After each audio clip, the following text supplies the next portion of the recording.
Well, welcome everyone. Ron Gerber from Angel Lead, bringing to you another exciting, almost inspirational company, Charm Industrial. I'm with Harris Cohn, who's going to describe what they're doing. I think it's fascinating. What they're doing is leveraging waste products from the corns, primarily out of Kansas, and instead of having the waste product from corns degrade and decompose in the farm fields where it releases CO2. They've got proprietary processes, an exciting business plan that transforms that waste product into I think you said a bio oil, if I'm not mistaken. Yeah, that's right. And then they use existing, albeit empty, disposal wells, old oil wells, etc., to safely store that liquid, that bio oil, inside the earth in a safe, effective way. And then in turn, their business model is primarily focused on businesses who, through their own internal enterprises or internal efforts to be net zero, it's almost impossible to get there completely on any organization's internal initiatives. So what Charm does is allow these organizations to basically fund their operations. And in doing so, these organizations, when they report their publicly disclosed ESG accomplishments, their net carbon zero plans, they could take advantage on their own SEC public investor reporting for some of the work that Charms does in helping their organization become net zero. It's fascinating. So Harris, why don't you share a little bit about your background, why you joined Charm, and give people a better description, show a couple of slides of what the company is about. Yeah, I'd be happy to, Ron. And thank you so much. I feel like I don't need to do any more. You nailed it. Really great to be here. Thanks for the intro. I'm Harris Cohn. I'm our head of sales and business development. I joined Charm about 5 months ago. Okay. And I've always been in the energy and sustainability space. I used to work at Pacific Gas and Electric as my first job out of school. Then I worked at Bloom Energy, helping other big corporates align with sustainability plans and strategies. And after that, I worked at a big data energy efficiency firm called Carbon Lighthouse, and really scaled up that business development team. And then I jumped over to the carbon removal space about 5 months ago. Wow. So, yeah. Sounds like you're well positioned to help them along. Thank you. I appreciate that. Yeah, so Charm Industrial has been around since about 2018. We were founded by the former CEO and co-founder of a company called Segment. Segment was a marketing technology firm that was sold to Twilio for about $3 billion in 2020.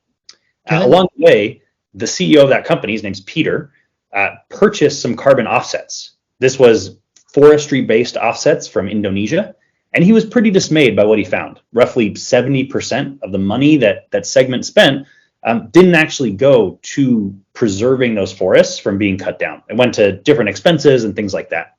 And so as he was considering his next play, he really hit on this concept of turning waste biomass products into something more useful. And this is how Charm Industrial was born. So you really nailed it. We take inedible biomass. So think of the corn stalks after the corn cobs have been harvested. And we're also working with forestry waste as well. And we liquefy that into a bio oil and then inject it into disposal wells underground for permanent sequestration. So we've got folks like Microsoft, Stripe, Shopify, Square, Zendesk. All these folks have purchased our permanent removals with that objective you mentioned, abating their historical or current emissions that they have no control over. And not just that, the UN has actually stated that we need to achieve something like $1 trillion per year at about $100 per ton. So that's about 10 billion tons per year of permanent carbon removal to get the planet's temperature back to a safer zone. We see now, Now I see this video here, all this, I guess that, I don't know if that's bio oil or sludge or something. Why don't you maybe take us through a couple of slides to give a little more insights into the Charm operations? Yeah, happy to. So basically what Charm does is we go to these agricultural fields and these, if there's forestry waste in certain locations, most of the time that waste is burned or just left to sit and decompose. And so we gather up that residue and we liquefy it via a process called pyrolysis. So that's what this white box represents. Okay. Pyrolysis means heating up the biomass to about 500 degrees Celsius with very little oxygen in that reactor chamber. And what that does is it creates two products. One is bio-oil, and the other is a small amount of what we call biochar. This biochar has a lot of nutrients in it, and we return that to the farmers' fields Okay. in order to maintain the nutrient deposition like phosphorus and nitrogen and things like that. And one other thing, just to do a level set, because it's been a little while since my high school chemistry. Yeah. With the corns, a healthy ear of corn is absorbing CO2, a good thing. Once you remove that corn for usage on my dining room table, Right. the materials around the corn either remain on the cornfield, and as long as they are collected quickly, the CO2 is still within that excess corn material. And so what you're doing is, before this material decomposes either by fire or natural causes, what you're doing is saying, okay, the CO2 is still captured. We want to stop it from being released. That's where it goes into the charm box there. You nailed it. Yep, you absolutely nailed it. Yeah, and within about 2 to 6 months is how long it takes for the corn stalks, after the cobs have been harvested, to decompose and release all of their CO2 back into the atmosphere. And something that's really cool about our idea here is that those corn stalks do not have another purpose. No one uses them for anything right now. In fact, when we paid farmers in Kansas at our first campaign there to purchase their excess corn stalks, we actually doubled their profits for the year for some of these small farmers. I mean, this is like the best thing if I'm a farmer. This is like all the waste that people hate to clean up. It's a pain in the neck. You know, they want to put all their energy into just relaxing after the big harvest is done. And now, at least you're coming in and you've made the waste a profit center for them, not a cost center. Yep, you got it. And then the other exciting part about how our process employs various other industries is that we employ third parties to operate the disposal wells and perform the injections of our bio-oil. So these are folks mostly in the American heartland who have deep experience in the oil and gas industry, but a lot of these oil wells are no longer operating. They no longer produce anything that can be sold because they're empty. And so we can put them back to work by putting oil back underground, which is a very awesome co-benefit. Let's talk about that. So it's pretty, this is a great picture because it shows your supply chain, so to speak. Right. You're going from the cornfield into the charm box. Then you've got your special machinery that then takes it to these oil sites. You can see it in the bottom corner of that picture. But why don't you talk about like what happens? I mean, I'm a little nervous if I look at that as uninitiated. Well, what's going to happen to the water table? Now we're going to inject a new material into the earth. Are there any unintended consequences? I mean, it sounds good, but how do you know exactly what's happening underneath the ground, either 500 feet, thousands of feet, and how do you make sure that something else you can't even anticipate doesn't in fact occur?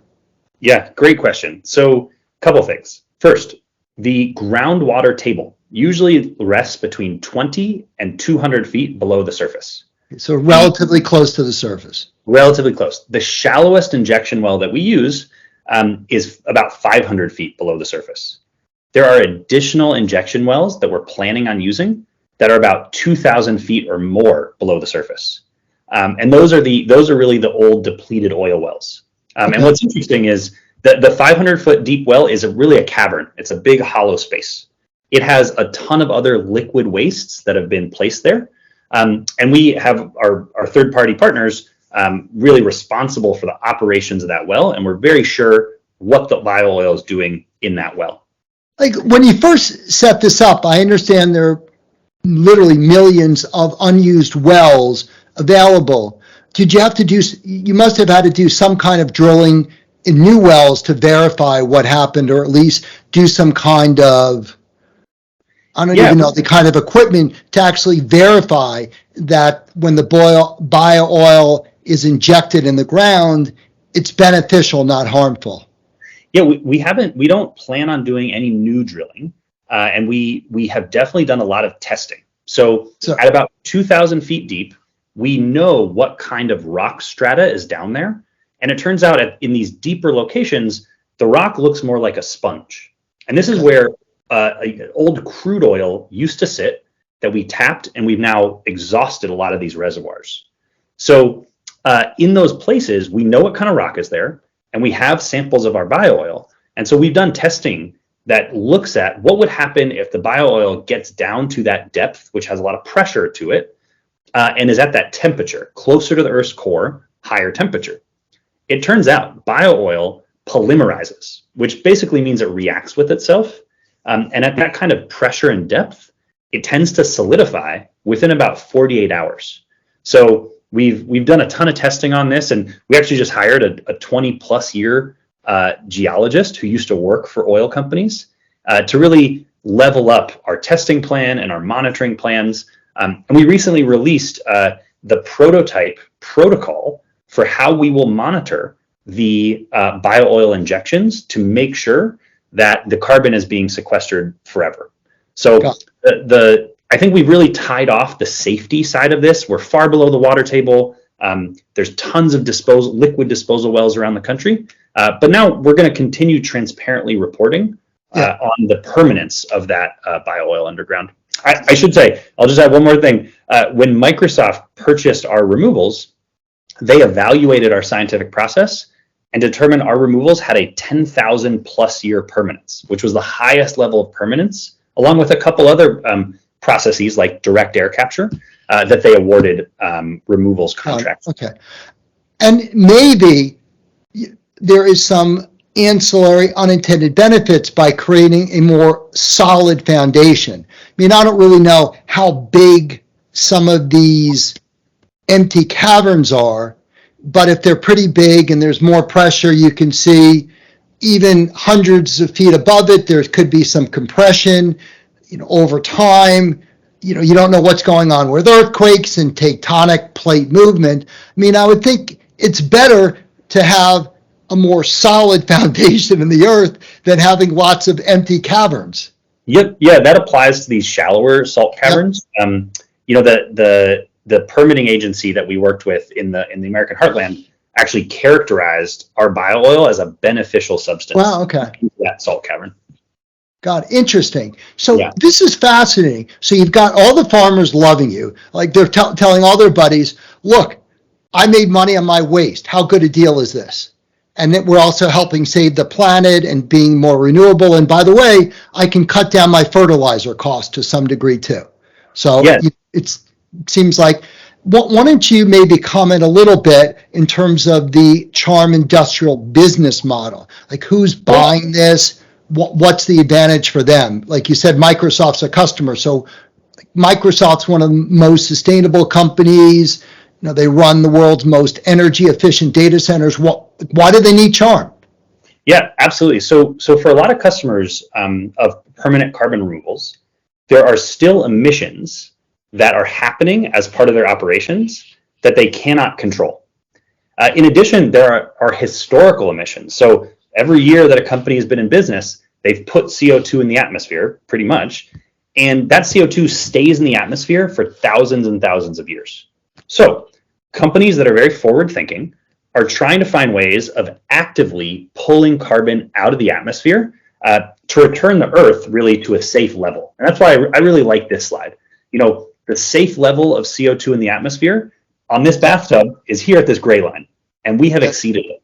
That's what all these climate catastrophe, bad, like crazy wildfires and hot heat waves, all of those things are because of this issue with is just too much CO2 in the atmosphere.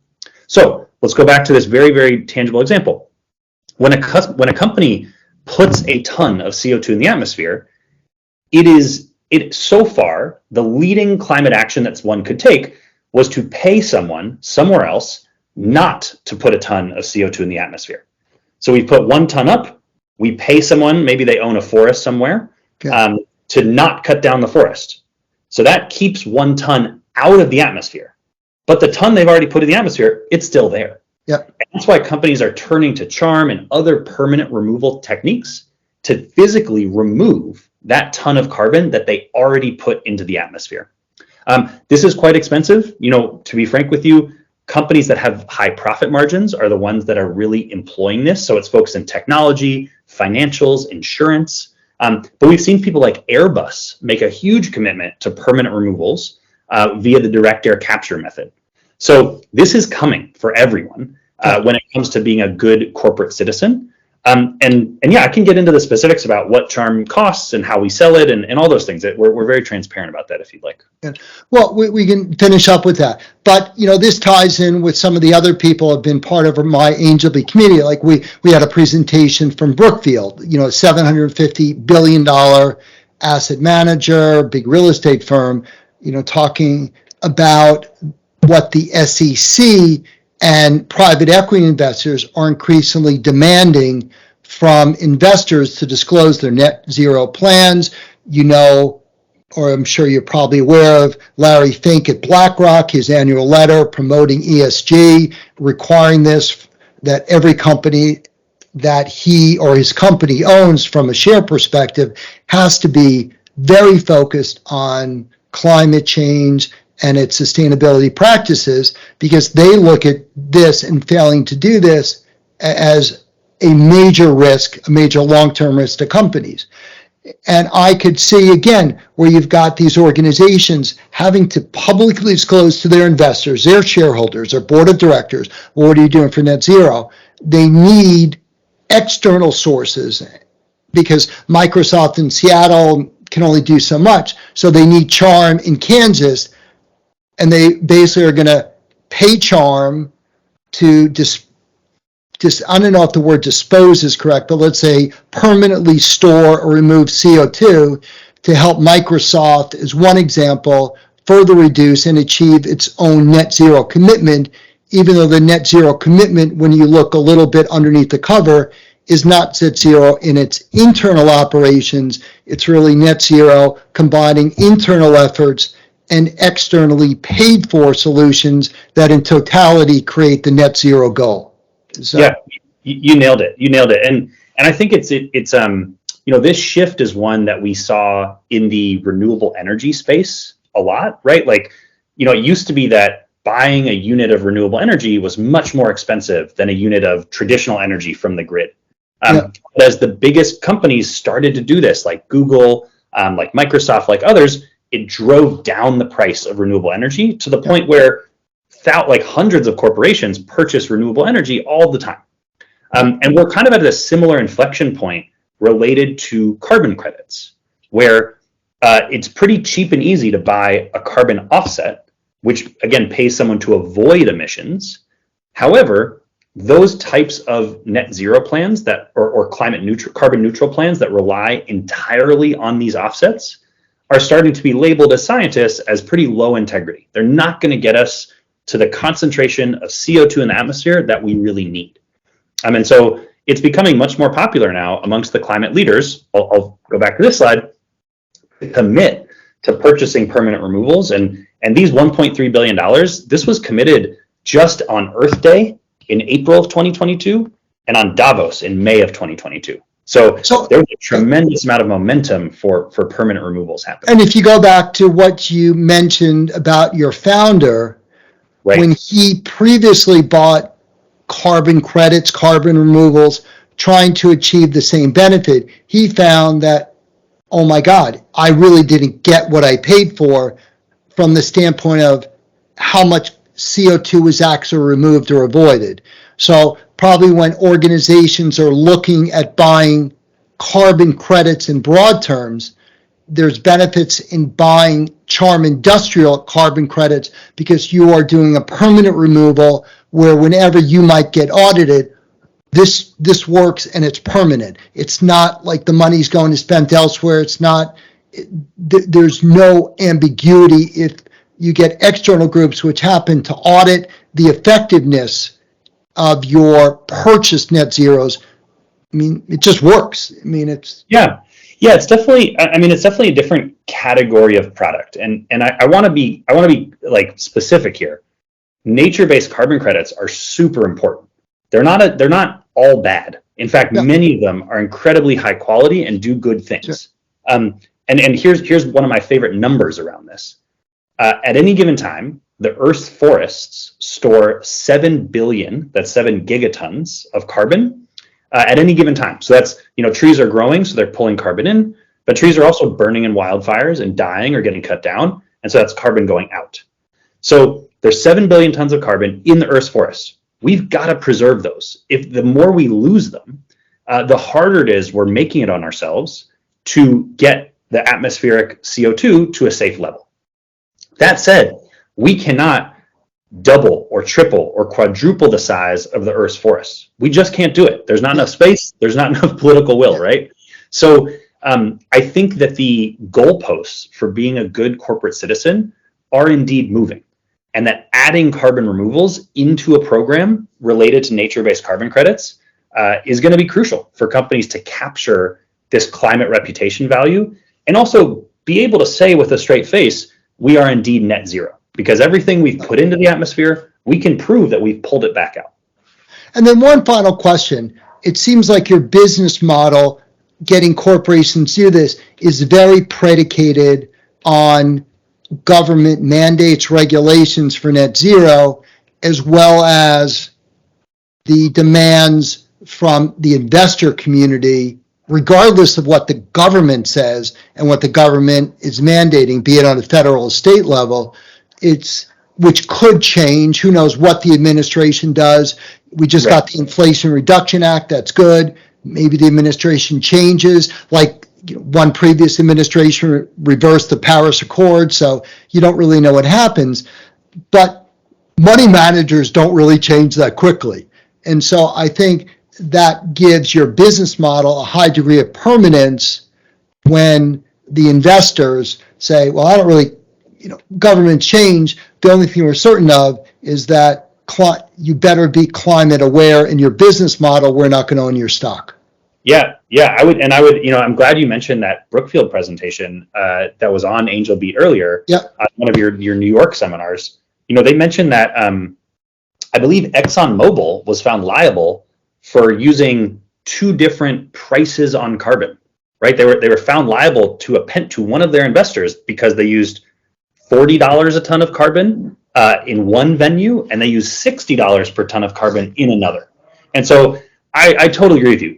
Absent government regulation, the importance of using a price on carbon, taking action based on a price on carbon, and having a credible net zero strategy and plan is it's table stakes. It's like, if you're not doing accounting in the proper manner, you are behind, and it'll hurt your prospects with investors and customers. I totally agree. So when people watch this, hopefully you'll get motivated.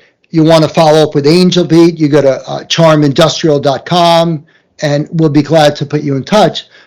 Just in full disclosure, this is currently a big ticket item. And why don't you just give some round numbers that obviously changes.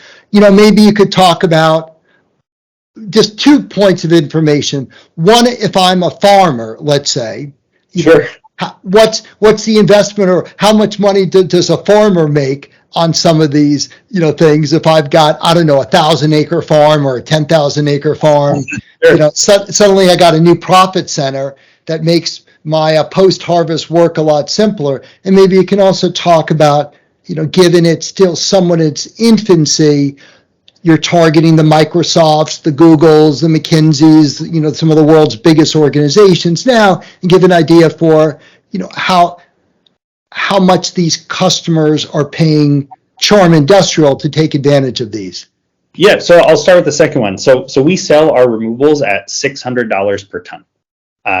And we have a clause in all of our contracts that says if our price drops before we deliver those removals, we will increase the amount of tonnage delivered proportionally by the decrease in price, plus a small adder for being an early commit to purchasing removals. To your question on the farmers, a portion of our costs are related to paying farmers for biomass. As we build more and more pyrolyzers and improve their ability to drive across the fields. Right now, they're just on the side of a field. Okay. I'll show you a quick picture. Yeah, right now they're just located on the side of a field. Okay. And so the farmer has to help us get the biomass to the side of the field. And so that's got a cost to it. But we'll be able to improve our ability to collect biomass faster, pay more farmers with more machines. And so it can be a significant part of a small farmer's profits for the year, is what we've heard. What a great story.